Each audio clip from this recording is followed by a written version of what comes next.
Coordinano e selezionano il personale giusto per le aziende, dalle posizioni più semplici ai manager del futuro. Forema, l'ente di formazione di Confindustria Veneto Est, formerà nell'ambito del progetto europeo HR Plus gli HR manager per migliorare le competenze dei lavoratori sulla transizione green, il digitale e il multiculturale. A Padova è la prima tappa del progetto, che continuerà in Spagna e Ungheria, coinvolte 5 nazioni, un team di manager di Forema, Fondazione Aldini Valeriani di Bologna e Veneto Lavoro e altre aziende internazionali utilizza diversi espedienti, dall'esperienza dell'orchestra alle esperienze di benessere che attivano positivamente i neuroormoni, a quella di recitare a teatro per migliorare la comunicazione emotiva. Fuori dall'ambiente lavorativo l'obiettivo che ci siamo dati è quello di utilizzare la metafora della musica, la metafora dell'orchestra, di suonare insieme, per riflettere sulla potenza, sulla ricchezza che il gruppo può portare in un'attività come la nostra. I diversi strumenti possono rappresentare nella vita aziendale le diverse competenze, i diversi ruoli. Questa formazione sicuramente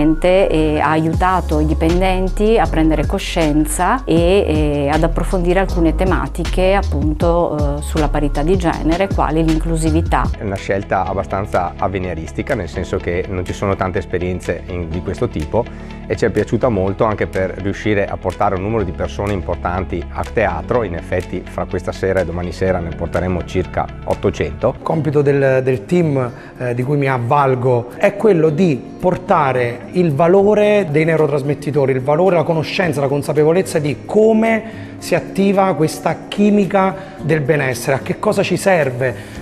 Il focus è formare HR manager capaci di gestire la twin transition, ossia la transizione in contemporanea verso sostenibilità e digitale, e l'interculturalità in un momento di forte calo demografico generale. E quindi il fenomeno nuovo per il Veneto del people shortage, la mancanza di personale. Questi due trend impattano direttamente sul ruolo dell'HR manager, o meglio di chi all'interno delle organizzazioni ha il compito di coltivare, far crescere e sviluppare il capitale cognitivo dell'azienda, le persone.